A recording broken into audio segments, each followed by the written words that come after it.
Hey everyone, it's Speaker Insight here. We help speakers, authors and coaches to run a business on your terms. And this is our regular Tuesday Facebook Live. Hurrah. And the way that we start our lives all the time is, what's the buzz in your business? As usual, we've got a lot of buzz. We do. One that I'm just loving watching the group expand, and we're at about 360 members now of about a month of starting. So as I said in our welcome post at the weekend, we're blown away by the connections that are being made, the support that's happening, the people that are joining the group. We just long live it, continue basically, and keep on adding other speakers and authors and coaches to our group so we can support you going forward. If you're not part of, you're watching this on the Speaker Insight page, then please, I'll just put a link into the group now in 2 seconds, and then join the Connection Hub where we do lots of teaching and you get to connect with our awesome members. I'll do that now. Yeah, you do that now. I see a little hello from Jo Fellows, and she's going to have a bit of a feature in terms of what's the buzz in our business. Yeah, she's the reason why we're doing this live. Reason, exactly. So the buzz in our business. So I actually spoke at AuthorCraft last week, and AuthorCraft is for all the budding authors that are actually out there. Our friend Chris Day of Filament Publishing actually runs a monthly meeting where he helps authors really understand about marketing and that sort of thing. And one of the things that we're actually going to be doing is sharing his process for how to get the content out of your head. We had a long conversation with him about the budding authors inside the group, and he's really agreed to sort of share how to get the content out of your head and into the system that he uses to get people published, which is really good. But the thing that we were going to do kind of got superseded by some of the requests that we've been having around Speaker Showreels. And Jo Fellows, bless you for being here right on the dot of 1. You're actually the reason that we've changed everything that we were going to do, and so we had a little, like, should we just do that instead? Planning session this morning. So this is what it looks like, more to come. And really, that's what we get asked quite a bit about. So we thought we'd tackle it right here and now, because actually, even in us doing the research, there isn't a lot of information or standard information about how to do a show reel.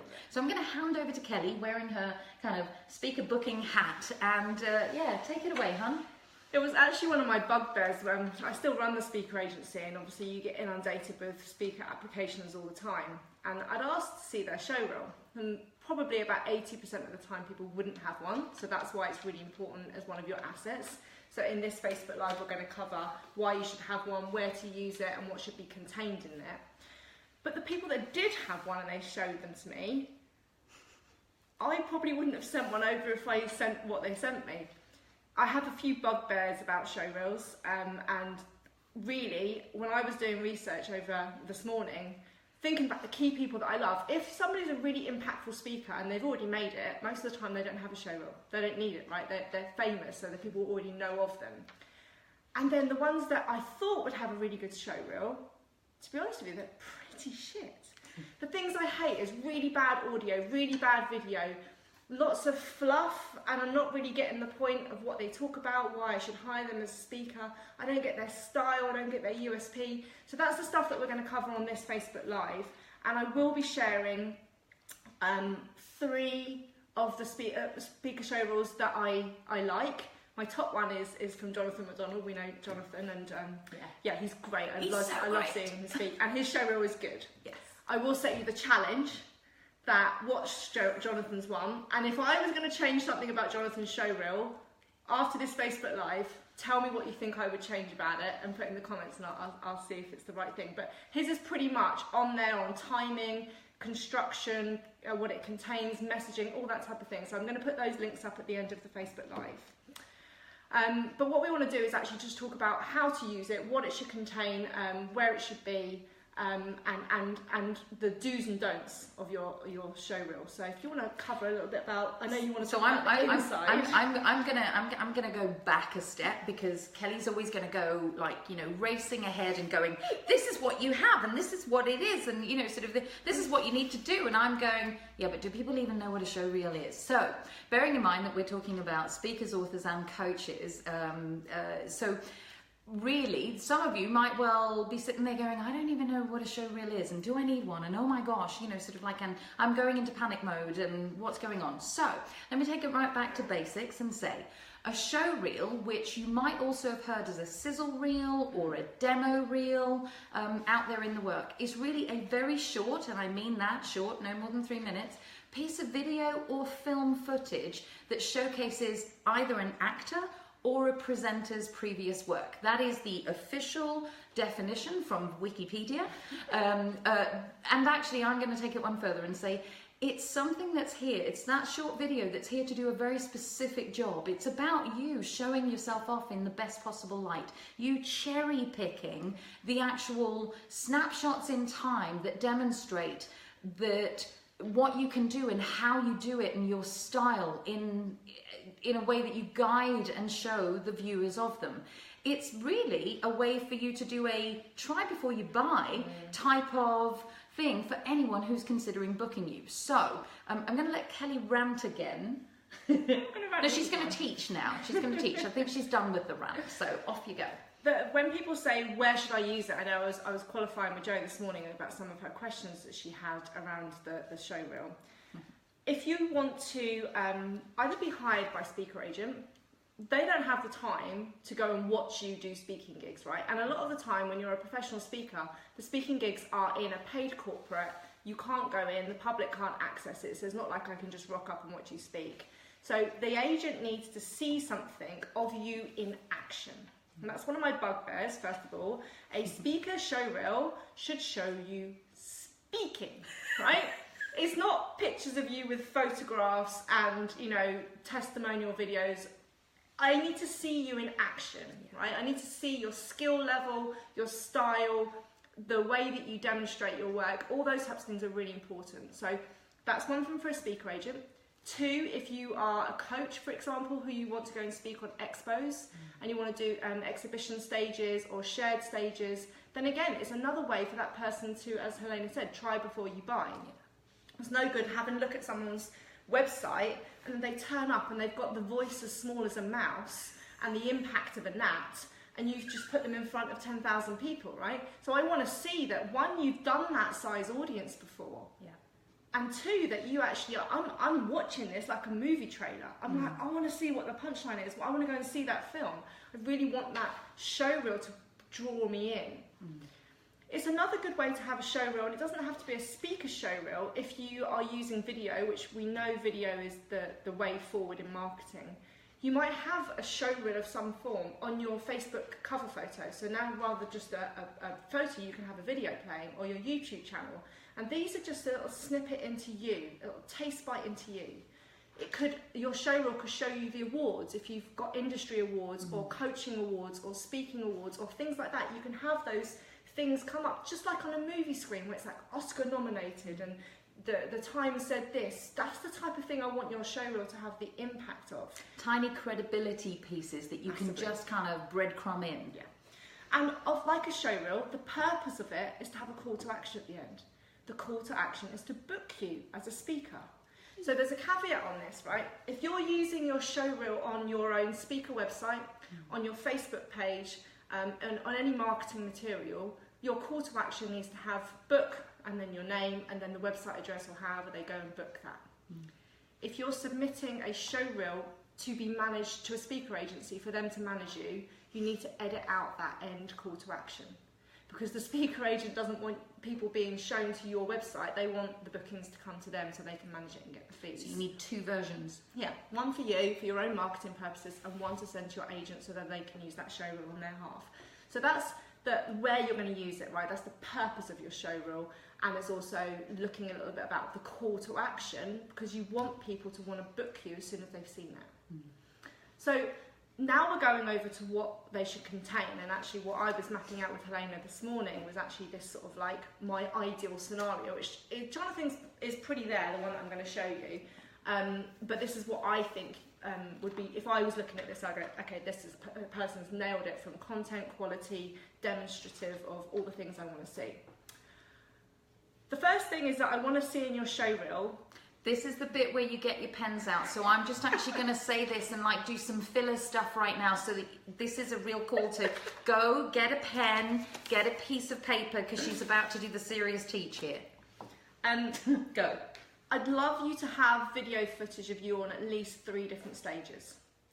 The bigger the stages, aka the bigger the audience is, not the size of the stage doesn't matter, because that demonstrates to me how comfortable you are in what size audiences. If you've only got video footage of you speaking in a room of 30 people, then I'm actually going to think that that's your sort of limit, your capacity of where I feel you feel most comfortable.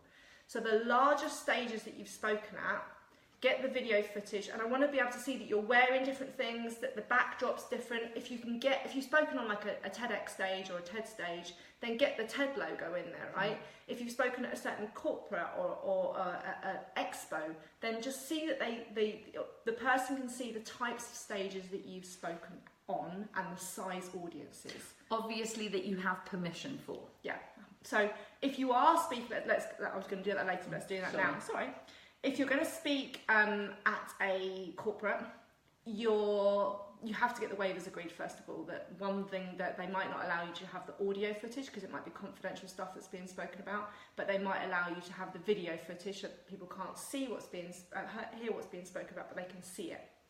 So you want to get as much as you can, audio and video, but you either put that in your speaking contract when you actually sign up to get that speaking gig, and you say, yep, this is my fee and this is it, and I actually want the footage for this, I want to be able to use it for my promotional own purposes, on my own marketing. Or you actually just get them to sign a waiver and get as much as you can from them, right? And the best thing is using their technology. If they've got a photographer there, if they've got the AV team, the videographer, then attempt to get their footage because it's going to be a hell of a lot better than yours. Have a chat with the AV people when you're speaking at a gig and ask them to record the direct AV from the mic that you're using rather than attempting to pick up any background audio. So it's about thinking first of all, before you get that gig in corporate, or even if it's on an expo stage or a shared stage, just be really tight in your contracts, right? Say what you're allowed to do, because most of the time people chase and chase and chase, and actually if it's in your contract, that's when you've actually got more gravitas to say it was in my contract, send me the footage. So that's the first thing to think about. At least 3 different stages. Then I want you to think about, again, working in key messages. We work with people about saying about what's your core message. Okay, what's the thing that you're known for that people think, oh, you're the go-to person because he or she does this, or she talks about this, or she's always saying blah, blah, blah, right? So we're always saying how to build a business on your terms, right? So that's one of our key messages. So if we were on stage, I'd want that trademarked on business on your terms in my show reel. And then maybe a little bit of a qualification about what does that mean? What does she mean about business on your terms? Well, what term stands for time, energy, resources, blah, blah, blah, in our frameworks. So then that should be in your show reel. And I want you to think about what are the 3 key things, the backbone of what you teach, the backbone of what you stand for, that I want you to capture that in the messages, in the videos when you're on stage. It's kind of what's at the heart of everything you communicate through every talk that you do. So you might have 3 or 4 different topics that you're actually speaking about, and yet the core messages that run through, almost like the spine, as you say, the backbone, the core messages that run through them are still going to be there. It's a bit like the stick of rock, kind of, the words that are in the stick of rock in there. Yeah. Then the next thing is your style, right? Because if you're going to be a real known for speaker, most of the time you're Marmite. So people either love you or they hate you. And that's what that speaker agent, that booker needs to get across, is actually, are they too much in your face for my audience, right? I think I was looking at Brad Burton's show last night.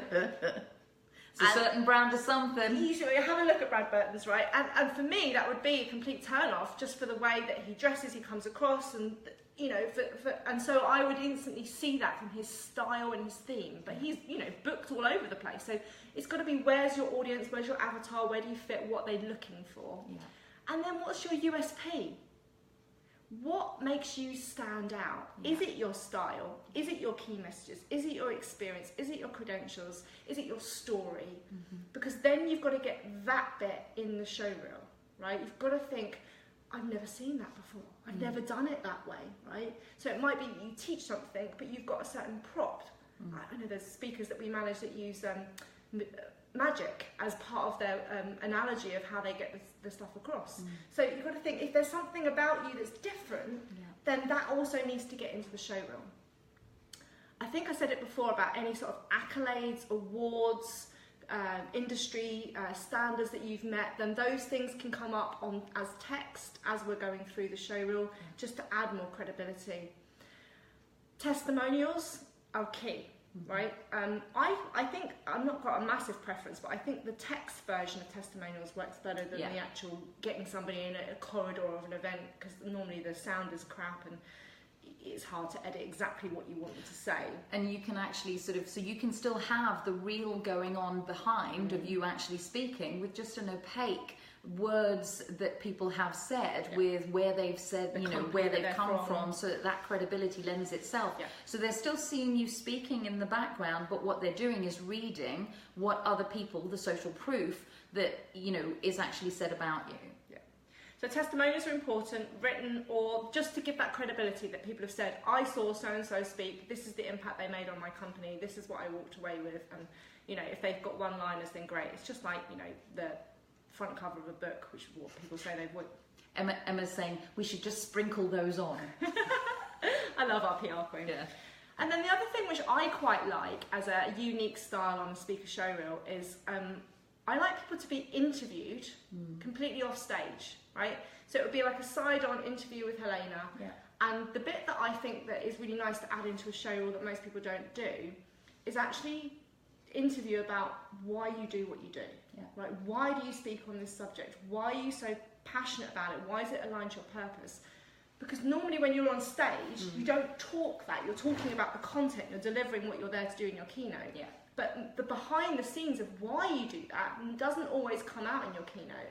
So it's quite nice to actually put some little interview, 10-second snips of your purpose, your passion, your drive, your why you speak on this subject, intertwined with the footage of you on stage, intertwined with some photographs, with testimonials going over the top, with industry awards and all those types of things. Yeah. So they would be my key criteria for content, and I was scribbling this out, you won't be able to see this.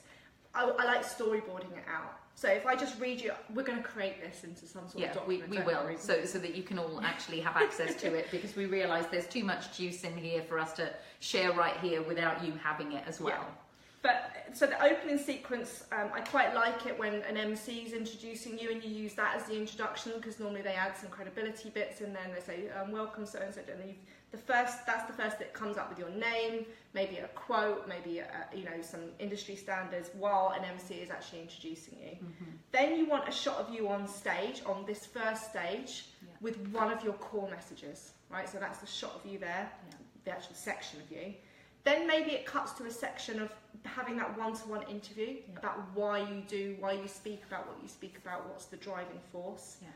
Then it will go to like an audience shot, a different audience of the first stage, so they can actually see the scope of the audience and the size of the audience, and also who's in that audience. If you've only really spoken to female audiences and stuff, then they'll get to see your avatar.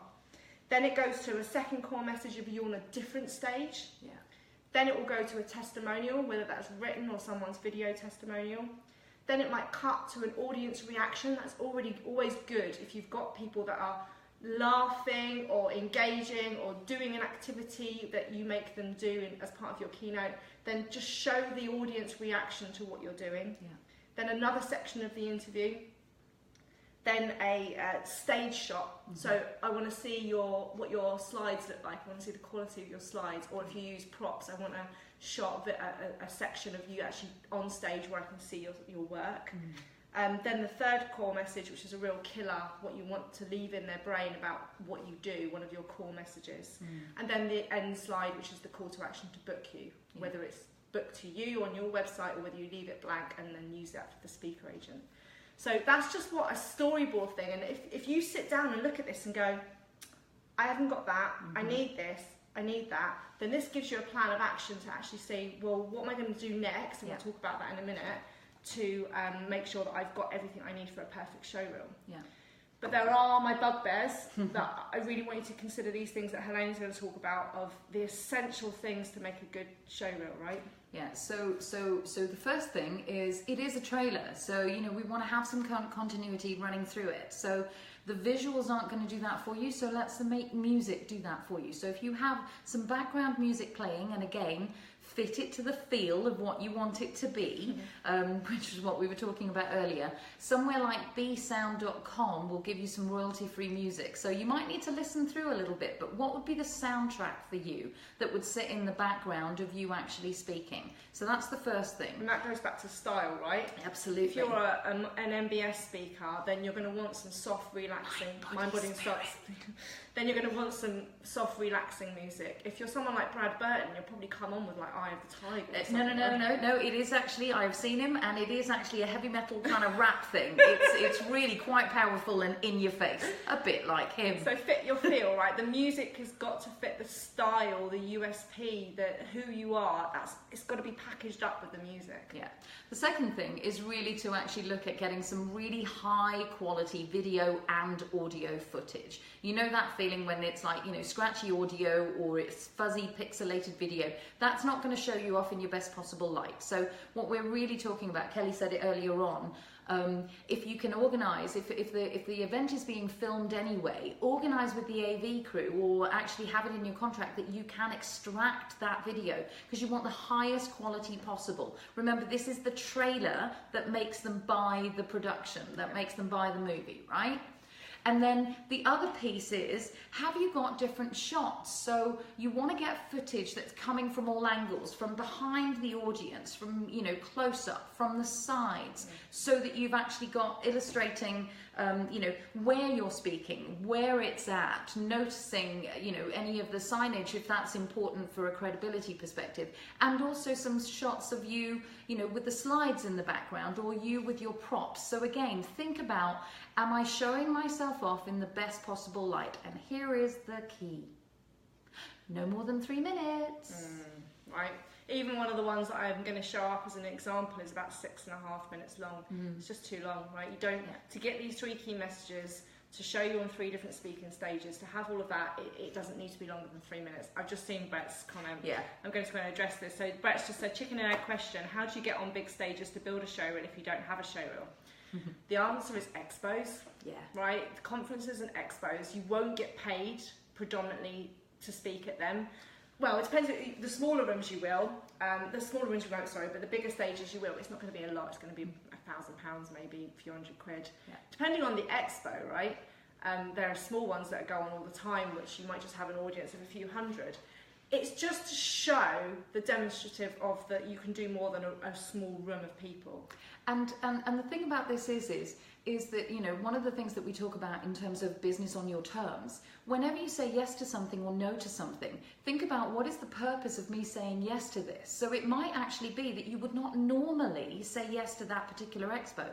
And if you know that it gives you the good opportunity to get some showreel footage in there, you might actually choose to say yes and bring your own camera crew, or organise that actually you can get that. So there's something here about orchestrating, chicken and egg, that actually, where could I show myself off in the best possible light and get the footage that I need, right? And the other thing that knowing you, Brett, I know that you do a lot with children and a lot with charity, and I know you work in the corporate space. For me, it would be going to one of your chicken list corporates and saying, actually, I'm ready to do a charity gig for you. Yeah.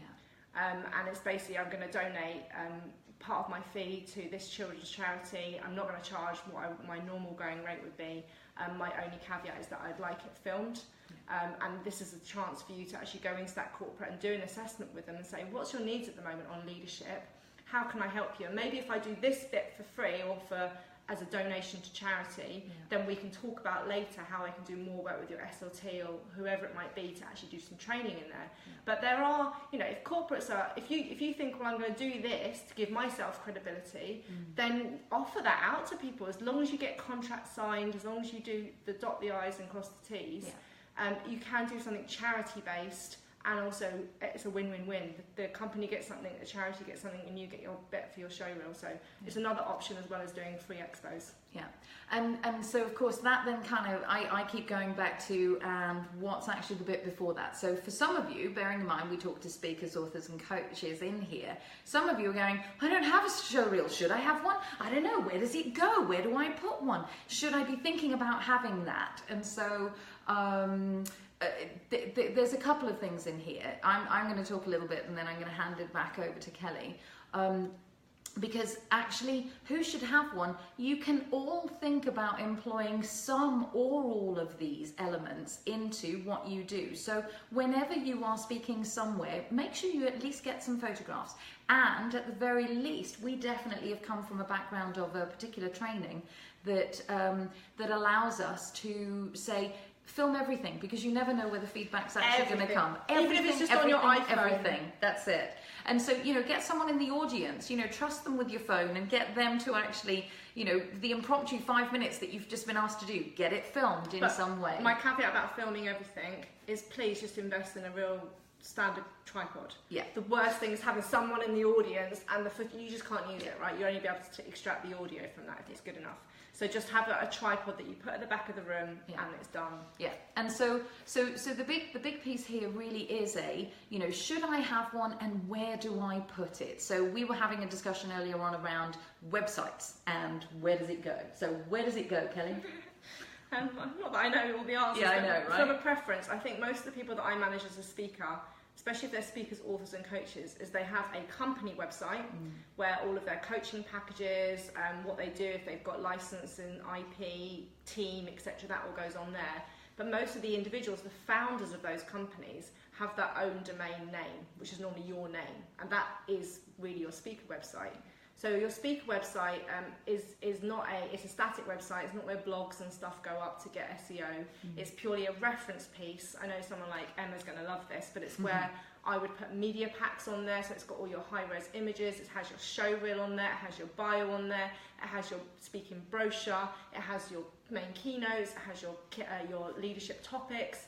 All these things are on there. Testimonials, clients you've worked with before, rates, availability, all those things need to be on your individual one. So your speaker showreel, as I said, you can use it in your own marketing on your Facebook page, your YouTube channel, etc. But if I was going to put it on a website, I would be putting it on my own individual domain name speaker website. Yeah. Exactly. And Charlotte's just actually chipped in with filming, it gives you the chance to see that you can improve. I'm actually going to embellish on that a little bit and say, yes, it gives you the chance to see what you can improve.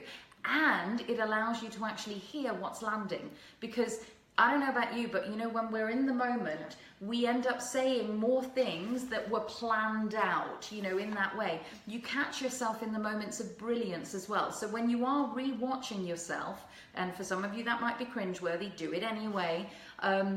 When you watch it back, catch the things that actually you were connected to or where the audience seemed really connected. You know, you'll hear that little hush that happens when people just go, wow, that landed. Because those might be the upgrade of your core message. As you grow and share more of your passion, you start to learn what resonates more and more, which is partly why we say, you know, catch the brilliance and know what to improve in that way. Yeah. So we've got some, we're going on a bit. Oh God, so yeah, so we've got some actions for you.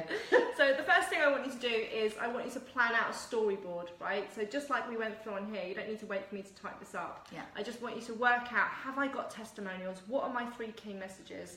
What are the stages that I could potentially use to demonstrate? And don't get me wrong, all of your stages don't need to be hundreds. No. If you've got great footage of you in a room of 30 people, that's fine. Yeah. I just don't want them all to be in a 30 people room if you're attempting to go to corporates to do an AGM for 10,000 people. They're going to want to see that you can cope with that. Yeah. So think about what needs to be in there. Think about your 3 core messages, your 3 stages, the testimonials you've got, the accolades and awards and industry approval stamps that you could put in there, and then start mapping that out to then, when you go give this to a video editor, if you say, my first key message is blah, blah, blah, I can extract that line from there. My second key message is this. It makes it so much easier to make this flow, right? Yeah. And then it's not about just giving an editor the work and say, make something nice out of that lasts for 3 minutes. Yeah, and it allows you to actually really, again, the key thing here is showing yourself off in the best possible light. At the end of the day, the call to action here is that as a speaker who is wanting to get paid gigs, you want to actually get the gig. You want to be able to, be booked in some way. You want to give them the option of no other option than booking you. And the way to do that is to go, well, how do I best want to be seen? What do I want to be known for? What do I want to be seen as? And, more on that kind of later. So Brett's just said, what about music? So we did cover music a minute ago, Brett. So I do think there should be a track that plays behind the whole of your 3-minute show reel. Please don't have the music really loud, and your editor should be working on this. So if you've got your speaking bit, it should be really soft. Shouldn't interfere with what you can hear going on. But it just ties the clips together. That music is like the wrapping around your video content to show the consistency and the theme.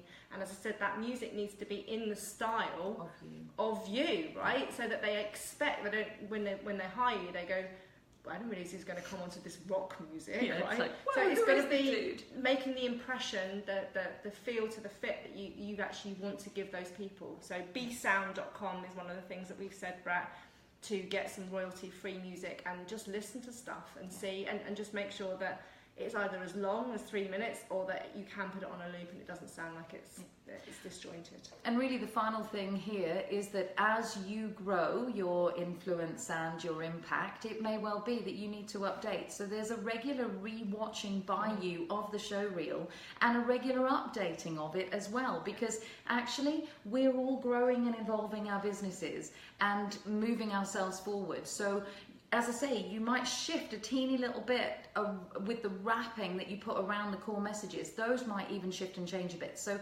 check on a regular basis. Does this still show me off in the light that I want to be shown off in? And if you're someone like Jonathan McDonald, right, who talks about technology, then I would probably say most people's show reels need to be updated at least every couple of years. But someone like him, where some of the stuff he talks about is already shifted, right? Then you've got to be on it. And I guess the final note is, sort of like, are Facebook Lives a show reel? No, they're not. And treat everything like it's a show reel.